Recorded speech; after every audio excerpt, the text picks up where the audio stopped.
Nakatakda pong tumugtog ang bandang Rio Brothers sa pamosong Madison Square Garden sa New York sa Amerika. Pero bagong natatamasang tagumpay, mistulang hango sa pelikula raw ang kanilang naging buhay. May news to go si Dano Tingkungko.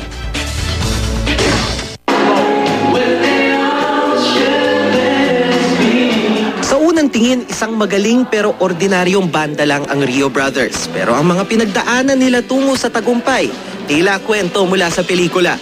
Tubong Tacloban na magkakapatid na Rino, RJ, Raymart at Ralph. Bata pa lang sila nang mahilig sa musika. Gumawa ako ng isang drums na lata lang na binalutan lang ng chicheria. Si RJ na rin ang nagsilbing coach ng magkakapatid. Akong nahuli. Kasi nainggit na ako sa kanila. Lahat sila marunong gumamit ng instrumento. Tinitingnan ko sila na nagpoturo agad ako. Pumatok ang kanilang 50s at 60s music sa mga kasal, binyag at iba pang okasyon. Pero nagbago ang lahat nang tumama ang bagyong Yolanda. Yung mga t-shirt na magkakasya lang sa jacket ng gitara. So yung gitara linagay din namin sa plastic bag na malaki. Hanggang sa yun lang yung dinala namin sa evacuation center. Kaya nagpasya sila makipagsapalaran sa Maynila sa tulong ng isang dating kontak. Pag-apak sa Maynila, isang audition ang bumago sa kanilang buhay. Such proficiency, such skill at a very young age. Sabi ko, galing.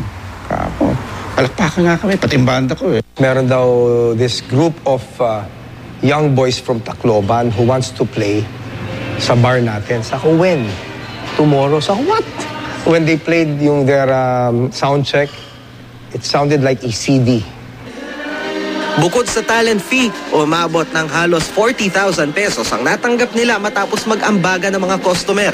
Mula noon, kaliwat kanan na ang gigs nila. At sa loob ng 1.5 linggo, tutugtog sila sa pamosong Madison Square Garden sa New York City sa isang fundraiser para sa mga katulad nilang biktima ng bagyong Yolanda.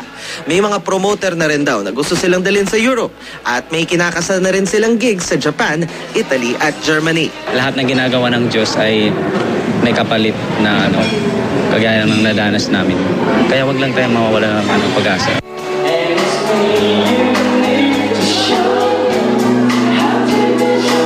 Dano Tingkungko, GMA News.